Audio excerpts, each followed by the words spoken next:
The top stories tonight in Y News. The IATF will recommend to President Rodrigo Duterte the face shield mandate in enclosed or indoor spaces. A former Maguindanao mayor linked to the 2016 Davao City blast was killed in a police scuffle en route to Camp Crame. The Philippine Senate urges the Department of Energy to convene the task force to address the power supply crisis in Luzon.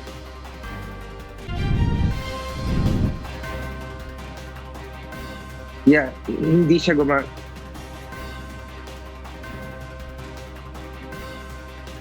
The Philippine Senate urges the Department of Energy to convene the task force to address the power supply crisis in Luzon. Good evening, Philippines and the world. Today is Thursday, June 17, 2021. I am William Theo. We are also seen in 1,935 satellite monitoring centers nationwide and via live streaming worldwide through the UNTV News and Rescue social media accounts and our website, untvweb.com. I am Herlene Delgado.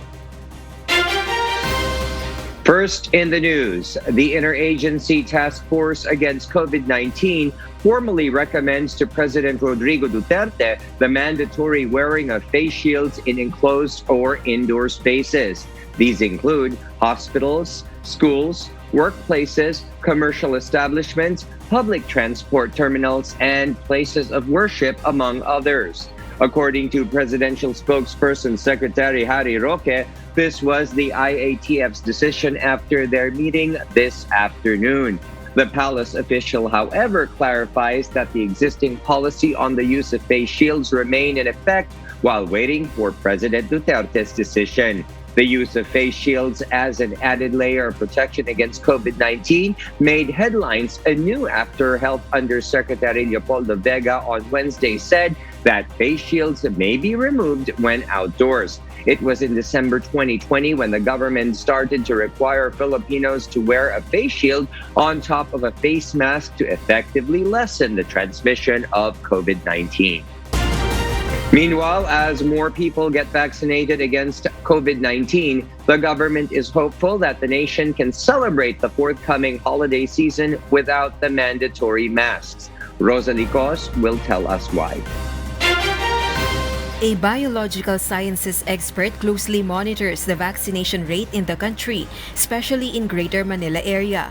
UST Professor of Biological Sciences Nicanor Austriaco believes once COVID-19 is contained and herd immunity is achieved in the NCR Plus areas, future COVID-19 surge is preventable in other parts of the country. To achieve this, there should be at least 250,000 doses of vaccines administered in the NCR Plus every day. Vaccine supplies in the country should arrive according to schedule. I follow the numbers of vaccinations in the NCR and the NCR Plus 8. We have the capacity as long as we have the supply. And I am hopeful that the supply is arriving based upon the schedule that Secretary Galvez has published. Thus, Malacanang says a maskless holiday on December 25, 2021 is achievable. Kaya po yan, no? Kaya nga po we are aiming for population protection kasi alam na natin na sa mga bansang nakamit na nila yung containment, hindi na sila nagmamaskara at least sa outdoors, no? Gaya po ng Israel at ilang lugar sa Amerika. The government aims to inoculate 50 to 70 million people before 2021 ends. Meanwhile, biological science expert believes vaccine is not used to deal with current COVID-19 surges but to prevent future surges which usually emanate in the Greater Manila area. Rosa Licos, UNTV News and Rescue. We serve the people, we give glory to God. The Philippines on Thursday posted 6,637 new COVID-19 cases, bringing the nationwide tally to 1,339,457. In its latest bulletin, the Department of Health, or DOH, said the country's number of active cases is at 58,407. Of these cases, 91.8% are mild, 3.8% are asymptomatic, 1.8% 30% are moderate, 1.8% are severe, and 1.3% are in critical condition. The DOH noted in its report that 5 testing laboratories failed to submit data on time. The agency also reported 4,585 new recovered patients, pushing the total number of recoveries to 1,257,774. COVID-related deaths rose to with 155 new fatalities.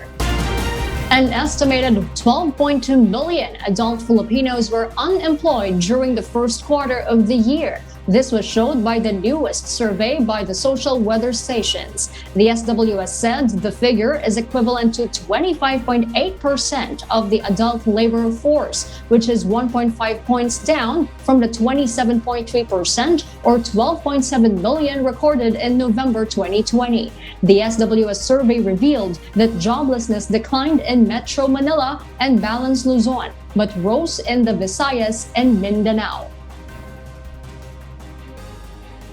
Joblessness in Metro Manila fell from 37.8% in November 2020 to 30.8% in May 2021, from 32% in Balance Luzon to 24.2% in the same period. In Visayas, joblessness rose to 28.7% in May 2021 from 19.1% in November last year. It also increased in Mindanao from 17% to 23% in the same period. The SWS survey was conducted from April 28 to May 2 using face-to-face interviews of 1,200 respondents. President Rodrigo Duterte has allowed the use of Pfizer and Western-made COVID-19 vaccine brands for Filipino seafarers. The government insists that they are not playing favorites with their actions. Janice Inhente explains why.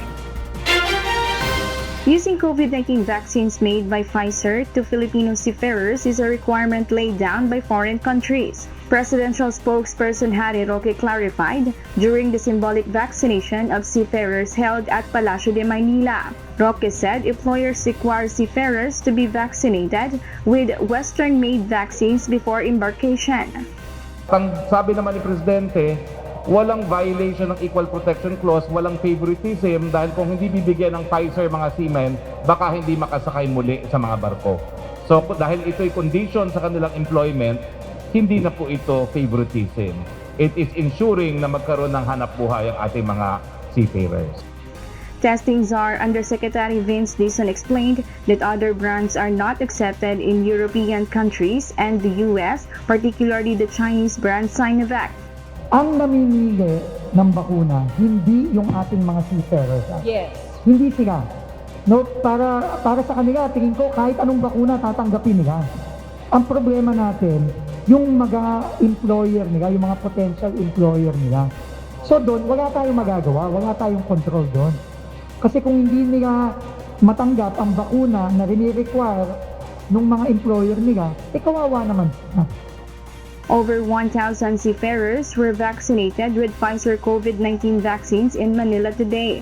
Requirement na yun Requirement na yun ng mga bakuna ngayon. So, hindi lang dito sa bansa natin, pero sa ibang bansa rin. Importante siya sa akin kasi as a seafarer, makakabalik na ako sa trabaho. So after 1 year na naka-layoff ako, balik work na ulit.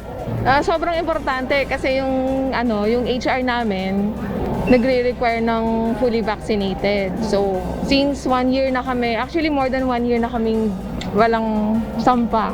Pa-priority talaga ng HR yung may vaccine. Napaka-importante ng vaccine bukod dun sa makakatulong sa amin to para maprotektahan kami. Kailangan kasi yung mga principal namin, yung mga bansang pupuntahan namin, hindi kami tatanggapin, hindi kami bibigyan ng kontrata hanggat wala kaming vaccine.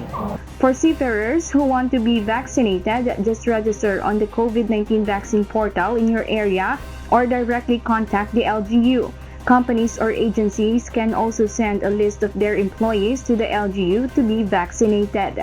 Janice Inhente, UNTV, News and Rescue. We serve the people, we give glory to God. The number of dengue cases and deaths in the country has significantly decreased this year. according to the Department of Health. However, the Filipino health expert warns that it may not be the actual numbers. Aiko Miguel will tell us why.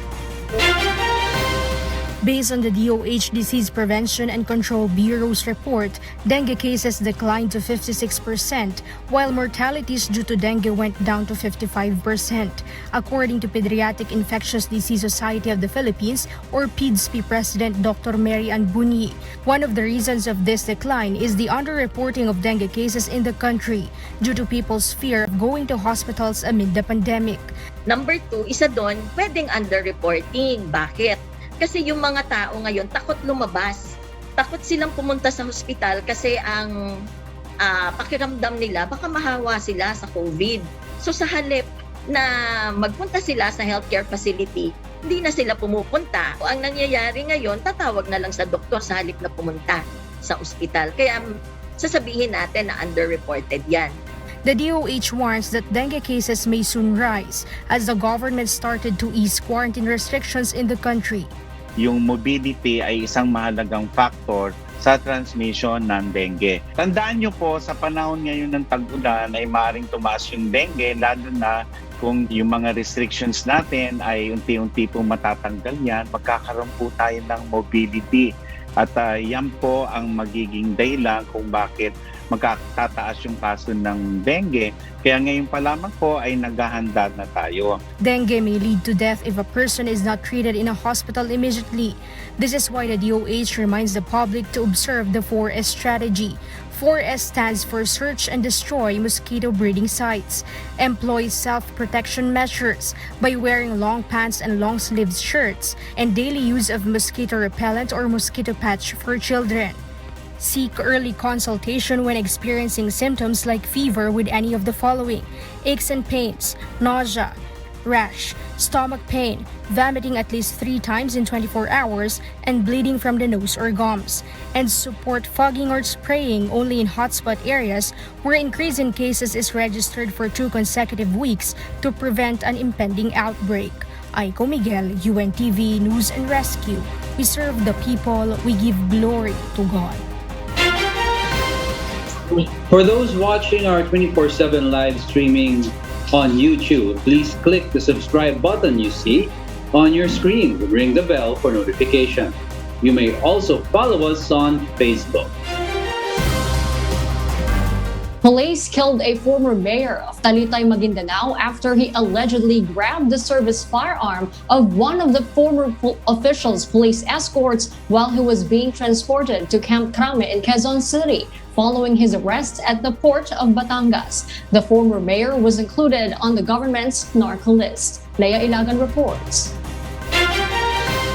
Philippine National Police Chief Police General Guillermo Eleazar lauded the CIDG and the PNP Drug Enforcement Group for arresting the group of former Talitay Maguindanao Mayor Montaser Sabal at the port of Batangas on Wednesday night. Mayor Sabal have existing warrant of arrest for the violation of Republic Act 9165 or the Comprehensive Dangerous Drugs Act of 2002 and Republic Act 9615 or the illegal possession of explosives.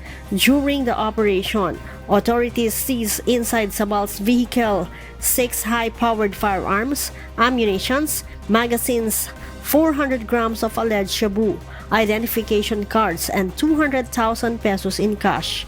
But at around 5:30 in the morning today, police said Sabal was shot dead after grabbing the service firearm of the police escort sitting beside him in a vehicle that was heading towards the CIDG NCR field unit at Camp Crame. Sabal was declared dead on arrival at the San Juan Medical Center. Sabal tried to escape by grabbing the firearm of his police escort. The scuffle between the suspect and the police escort resulted for the latter to be hit and fatally wounding Sabal. The suspect rushed at San Juan Medical Center and attended by physicians thereat. All efforts were exerted to revive the suspect, however, he was declared dead at around 6:13 in the morning. Eleazar said they are looking into the possibility that the guns will be used in the upcoming national elections. Another possible attempt by partisan armed groups to beef up armaments as they prepare for the coming 2022 election. Eleazar confirmed that Sabal was among those involved in the September 2016 Davao City bombing. He is full-time supporter and supplier of firearms and explosives to the Bangsamoro Islamic Freedom Fighters or BIFF. PNP considered Sabal as a high-value target. He is a former SAF member and trained in intelligence, urban counter-warfare course, explosive and ordnance disposal and sniper course. Isa siya sa kinukonsider natin na high-value targets considering that he was a former police officer, recruited and trained by Special Action Force on explosive ordnance disposal and snipers course. Sabal was included in the drug watch list of the President Rodrigo Duterte. Eleazar said Sabal's cohorts will undergo investigation to determine appropriate cases to be filed against them. Leia Ilagan, UNTV, News and Rescue. We serve the people. We give glory to God. Partido Demokratiko Pilipino Lakas ng Bayan or PDP-LABAN Secretary General Melvin Matibag emphasized that supporting other candidates who do not belong to the party is not an issue. Matibag appeals to party members to just attend the National Assembly next month to solve any misunderstanding. However, the party president, Senator Manny Pacquiao, insists he will not attend the meeting. Nel Maribojo will tell us why. Personal choices po yan eh. Alam niyo po, wala naman pong nagbabawal na may support ang iba. Sa katunayan, ang PDP naman will always build alliances.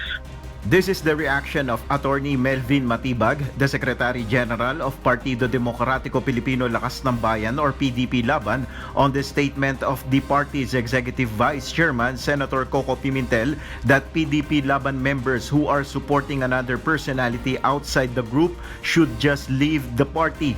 According to Matibag, it is better for Senator Pimentel to put details on his statement. Sana po banggitin niya ng diretso kung ano yung sinasabi kasi we cannot eliminate anyone ng basta-basta na sabihin na itong si ganito sinusuporta. At sa katunayan, umuugo nga po yung pangalan ni Mayor Sara, wala namang po opisyal na nagdideklara. There are allegedly two factions in the ruling party, the group of PDP-LABAN President and Senator Manny Pacquiao, who have shown interest to run in the presidential elections, and Party Vice Chairman and Energy Secretary Alfonso Cusi's faction, who recently passed a resolution calling on President Rodrigo Duterte to run for Vice President and choose whoever he wants to be their standard bearer. But Matibag clarified that there are no rift in their group. He urged his party mates to just attend the National Assembly next month to settle any misunderstanding. At doon po kami mag-usap-usap. Kung ano po yung pagkakaiba, itapusin po natin doon, pagdesisyonan. At kung ano po yung maging desisyon, we will come out as one PDP, a stronger PDP, at hopefully na tayo pa rin po yung ruling party after 2022 po. But according to Ron Monsayak, the Executive Director of PDP-LABAN, Senator Pacquiao will not attend the said meeting led by Secretary Cusi and insists this is an unauthorized assembly. Any resolution or decision, he said, will be ignored. Monsayak added that based on consultations and meeting, Senator Pacquiao has the overwhelming support from the PDP-LABAN grassroots and old-time members. Meanwhile, PDP-LABAN Sec Gen clarified that they will not impose harsh sanctions to those who will not attend the assembly. Sasabi niya sanction yung pong may mga pronouncement na hindi maganda sa ating Pangulo na taliwas po sa proseso ng ating partido. Kailangan po siguro kahit paano mapagsabihan. Nel Maribojo, UNTV News and Rescue, we serve the people, we give glory to God. House Majority Floor Leader and Leyte 1st District Representative Martin Romualdez is keeping his options open on the 2022 elections. President Rodrigo Duterte said on Wednesday that he had promised to support Romualdez if he would run for Vice President. Meanwhile, the House of Representatives is preparing for the hosting of the State of the Nation address next month. Ray Pelayo has the story. House Majority Floor Leader and Leyte 1st District Representative Martin Romualdez is grateful after President Rodrigo Duterte assured to support him should he run for Vice President. Romualdez said that he will think about it, but his focus now is the priority bills to address the effects of the pandemic and the 2022 national budget. The lawmaker noted that he will surely run for a position in 2022, but he may announce the position on October or the time of the filing of the certificate of candidacy. Definitely, no, I will, consider that. But sa ngayon po, ang priority po natin, yung focus natin po, ay to pass all the legislation and initiatives that are needed by the administration to defeat this COVID pandemic of ours.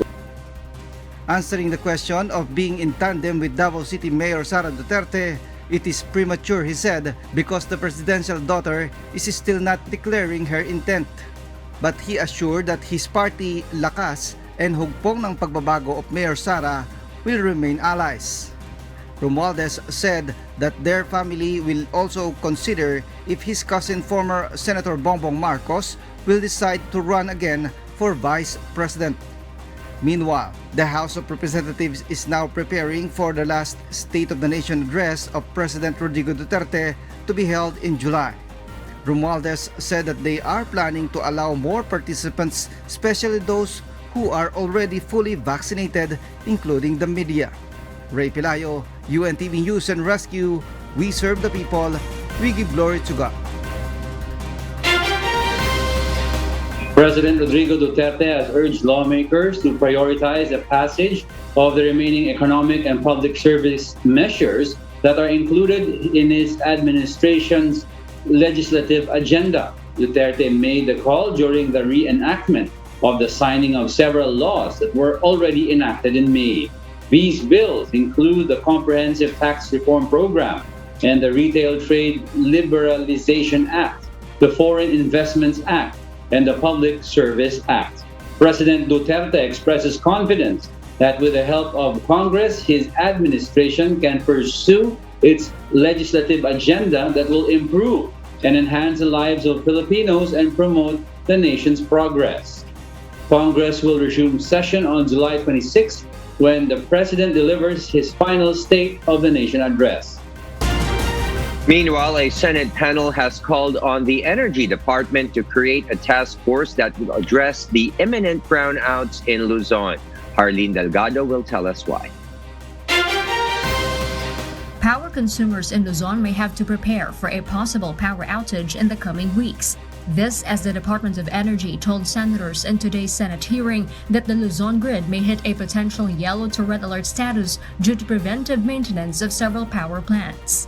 Hindi po namin nire-relate kagad na brownout yung pong red alert kasi meron naman po tayong ibang measures na ginagawa para po ma-prevent yung rotational brownouts. Yung atin pong ILP, at the same time po, ang nasa aggressive mode po ang Department of Energy in promoting energy efficiency and conservation. Parang we are trying to downplay that scenario. Imbis na pinaghahandaan natin, tell us kung ano talaga yung pwedeng mangyari. Senate Committee on Energy Chairperson Sherwin Gatchalian has urged the Energy Department to convene a task force and submit to the committee its plans to address the possible power supply interruptions. Next week and until week 31, the possibility of brownouts is there. No? And we just need to prepare. We have to take this seriously. If it doesn't happen, then well and good. But if it happens, then we have a very big problem. The DOE suggests to temporarily suspend the scheduled planned outages of the power plants and for the National Grid Corporation of the Philippines or NGCP to fast-track the approval of pending applications from independent power players wanting to enter the grid. One of the generation companies has advised the committee that they can postpone a scheduled power preventive maintenance for 1 week. Energy Secretary Alfonso Cusi once again criticized the grid operator, noting that it is the NGCP's responsibility to manage the maintenance schedule of power plants. He again lamented the non-compliance of the NGCP to its firm contracting policy in securing power reserves, adding that the dependable and the excess power capacities need backup. Ang hindi nila sinasabi na pagka nagkakaroon po ng thinning reserve, ng thinning supply, because of lack of reserve, bumababa po at nagkakaroon ng yellow alert, ang presyo po ng kuryente tumataas. At yung itinataas po natin yun is mas mahigit pa po sa presyo kung sila po ay nag-contract ng reserve. The NGCP, for its part, vowed to convert all reserves agreements to firm contracts to adhere to the department's directive. The grid operator earlier expressed concern on the policy, saying that it may cause burden to consumers due to potential increase in power rates. Under the firm contracting, the reserves will be paid for its 24/7 availability even when unused, which the NGCP may pass on to consumers. To guarantee the consumers the best price and continued better service, we announce that all ancillary services required by the grid shall henceforth be sourced and procured by way of public bidding. The Philippine Independent Power Producers Association believes this will even decrease the reserve's costs, and the implementation of public bidding will make the rates competitive. However, the Energy Regulatory Commission, or ERC, worries if the generation companies will have enough supply to meet its contract obligations. Yun mo yung agam-agam ko personally at agam-agam namin na baka we are raising the expectations, yung pala bukas brown out ulit. The Senate committee will conduct its third hearing soon. Hardin Delgado, UNTV News and Rescue. We serve the people, we give glory to God. And in other news, the National Housing Authority has announced that it would revoke the awards given to beneficiaries proven to be renting out awarded units. During the Senate hearing on yesterday, NHA General Manager Marcelino Escalada reported that they have talked to occupants of government housing projects and found out that several of them are not actual beneficiaries of the NHA. Due to this, the agency conducted a validation process to determine which occupants are renters or beneficiaries. Escalada has instructed his personnel to give the housing to beneficiaries who need it once the occupants are proven to be renters. The award because kumikita pa si original awardee, Your Honor. Our housing project is only 250, 300, 500 per month, and they are renting it out at 3,000, 4,000 by other persons interested occupying.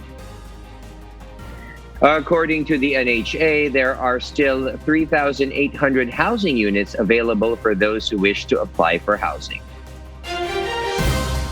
The much-awaited investigation on President Rodrigo Duterte's war on drugs would still take some time before it begins. Dante Amento will tell us why live.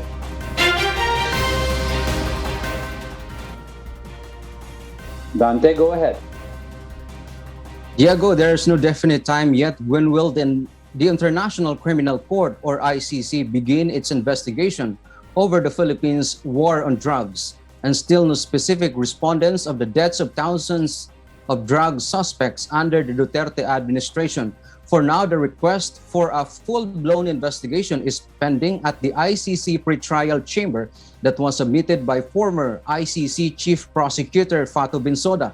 In an interview, international law expert and Justice Program Associate Director of the Human Rights Watch, Parampreet Singh, says it will probably take 3 months for the pre-trial chamber to decide whether or not to allow the investigation. And even if the probe will formally start, it would be a long and tedious work for the prosecution to gather and compile the evidence. And the court can issue a warrant of arrest when probable cause will be established during the trial of the case. Meanwhile, the National Union of People's Lawyers, or NUPL, have disclosed that President Rodrigo Duterte cannot be considered as respondent because the probe has not yet started, but they are ready to provide all the necessary evidence if needed to indict the chief executive and other liable individuals. Yung mga papeles kasi ay naiisip namin na kailangan nila na galing gobyerno would be police reports. Hindi ko alam kung bakit sila nangingimi pa or nagtatago pa. Pero eventually, makukuha din naman namin yung mga papeles. Una, yung mga biktima na yung mga biktima, yung kapamilya nila, may karapatan na i-access yung dokumento. The NUPL adds they are also prepared to bring the witnesses outside the country to testify. Kung usapin naman ng access dun sa witnesses or mga dokumento na hindi makapasok sa Pilipinas, edi pwede naman kami gumawa ng paraan na kami o yung mga witnesses yung lalabas ng bansa. And that's the latest live. Back to you, Diego. Thank you, Dante Amento, reporting live. And an additional 1.5 million doses of COVID-19 vaccines arrived today in the Philippines. Majority of the supply was purchased by the private sector. Asher Kadapan Jr. reports. The Federation of Filipino-Chinese Chambers of Commerce and Industry Incorporated aims to help the government by purchasing their own COVID-19 vaccines for their employees. FFCCCI President Dr. Henry Lim Bon Leong explains that this will primarily protect their workers, ensuring continuous operation, which provides livelihood and survival of business. Well, we're happy that at this at a certain point in time we can assist our government. It can also assist our Filipino brothers and sisters. But then again, it boils down also to economics and also the economy itself. Today, the Federation received 500,000 doses of Sinovac vaccines purchased from China. They plan to deploy 60% of the vaccines to employees in small and medium enterprises located in Metro Manila, while the rest goes to other parts of the country. Their employees express their gratitude in the efforts of their companies, as it will provide them faster and more convenient way of getting vaccinated against COVID-19. Matagal ko nang hinihintay yung papabakuna ko. Napakaswerte namin kasi meron ibibigay sa amin na bakuna ang Federation. And super excited kasi makakatulong sa amin. Bawas din sa problema. Excited kasi syempre mahalaga to para sa atin. Pero kinakabahan kasi syempre hindi lingid sa atin yung mga nag-issue before sa mga vaccine na yan. Pero syempre, hindi naman maglalaan yung government para dyan, para sa ikakapahamak natin, di ba? Presidential Advisor for Entrepreneurship Joey Concepcion, however, says that private sectors should still vaccinate their employees in authorized vaccination centers, as it is based on the tripartite agreement. All of these vaccines will not be delivered to the companies. They have to be delivered directly to the vaccine centers that they chose. No? Bawal hawakan itong mga bakuna in our own respective storages. No? Asher Kadapan Jr., UNTV News and Rescue. We serve the people, we give glory to God. The Land Transportation Franchising and Regulatory Board deployed additional 20 bus units for the EDSA bus carousel. This is in response to the alleged shortage of public utility buses on the EDSA busway that has caused the long queue of passengers. The agency also assured that free rides will not be halted despite causing the crowding of passengers that could cause COVID-19 transmission. Marvin Canas has the story. From almost 41,000 daily ridership at the EDSA carousel, it now reached 182,000 as recorded by the Land Transportation Franchising and Regulatory Board. It caused a long queue of passengers at the bus stations, especially every Monday morning as the bulk of workers rush for work. Transport officials identified that some bus units are not operational although they were given special permit. LTFRB Chairman Martin Delgra says from 428 public utility buses that were given special permits to operate, more than 300 of these are operating at the EDSA carousel. 20 buses were now added by the LTFRB starting today as a solution to the growing queue of passengers. Nakikita po natin na mabilis yung pagsakay ng pasahero, no? 30 seconds to 1 minute yung pagsasakay. However, limitado yung busway. Ibig sabihin, yung pagsakay on a per bus unit, mabilis, pero we need to get more people all at the same time doon sa bus, sa mga buses. The LTFRB also eyed the possibility of increasing the passengers' capacity of buses to add as a solution. The agency also assured that the libreng sakay for essential workers continues although it causes the crowding of passengers. Meanwhile, the DOTR is said to currently studying the possibility of allowing passengers not to use face shields inside the public utility buses. The LTFRB, on the other hand, reiterated that it still needs to be proposed to the experts and wait for an approval from the Interagency Task Force. Napag-uusapan po, pero Yusek Rocky, doon tayo tataguyod sa kung ano man ang sasabihin ng IATF, no? We know that the public health emergency dahil sa pandemyang ito is still there. That is why we appeal doon sa mga mananakay to follow strictly yung mga 7 rules na italaga ng DOTR. Marvin Calas, UNTV, News and Rescue. We serve the people, we give glory to God. And for the news abroad, after months of keeping low on the public eye, former U.S. President Donald Trump announced his visit to the U.S.-Mexico border at the end of the month.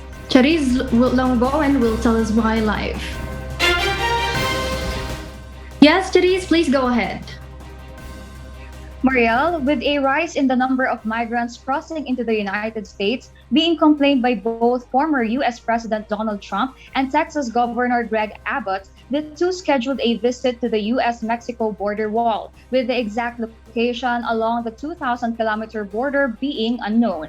The wall construction of the said border has been paused based on the executive order issued by President Joe Biden, stating that a massive wall that spans the entire southern border is not a serious policy solution.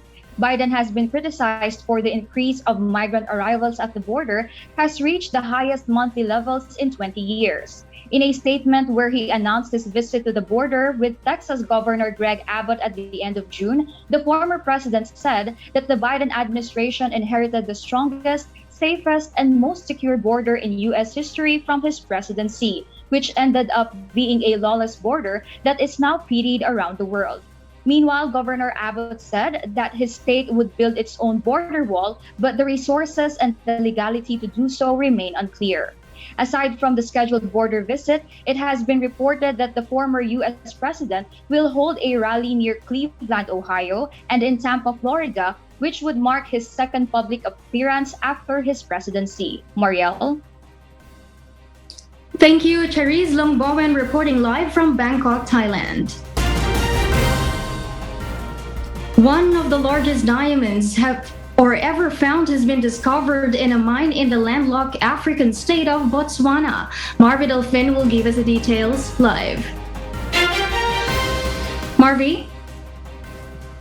Mariel, a Botswanan mining operator has revealed it unearthed a 1,098-carat diamond that it described as the third largest of its kind in the world and one of only 4 rocks over 1,000 carats. The huge yet-to-be-named gem measures 73 millimeters long, 52 millimeters wide, and 27 millimeters thick, which is around the size of a chicken egg. It has been put on display in Botswana and was shown to President Bokwetsi Masisi in the country's capital, Gaborone. Botswana is Africa's leading diamond producer, and Minerals Minister Lefoko Mawagi said the discovery could not have come at a better time after the COVID-19 pandemic shut jewelers and hit diamond sales in 2020. Botswana is a joint venture between the Botswanan government and global diamond firm giant De Beers, and the Botswanan government receives as much as 80% of the income from Botswana's sales through dividends, royalties, and taxes.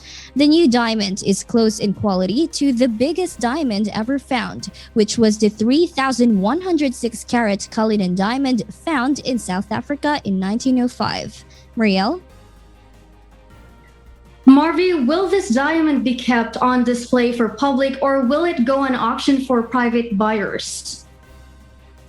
Mariel, according to Acting Managing Director Lynette Armstrong, a decision is yet to be made on whether to sell the rare and extraordinary stone through the De Beers Channel or through the state-owned Okavango Diamond Company. Also, an estimate of the stone's potential cost has not yet been released, but in 2017, the second largest diamond ever found, named Lasadi Lerona, around the size of a tennis ball, was sold for $53 million. Mariel? All right, Marvy, thank you for those updates. NASA's Hubble Space Telescope has been idle since Sunday when a 1980s-era computer that controls the science instruments shut down. Paul Gatchalian tells us the details live. Yes, Paul, good evening. Mariel, mostly all astronomical viewing were halted after NASA's Hubble Space Telescope was hit by a payload computer trouble. NASA's Hubble operations team is investigating whether a degrading memory module led to the computer shutdown. Flight controllers at NASA's Goddard Space Flight Center in Maryland tried to restart the computer Monday, but the same thing happened. They're now trying to switch to a backup memory unit. If that works, the telescope will be tested for a day before the science instruments are turned back on and observations can resume. Despite the many repairs which were conducted on the 1990 Hubble Space Telescope, aging factors are continually seen. The successor of the Hubble, the James Webb Space Telescope, is set to be deployed in November according to NASA's plans. Back to you, Mariel. Thank you, Paul, for that live report. And those are the reasons behind the news in other parts of the globe. I am Mariela Toza, live from Perth, Australia. Good evening. And those are the reasons behind the news, June 17, 2021. I am Herlene Delgado. Reasons we deliver to you as they unfold. I'm Angelo Castro III.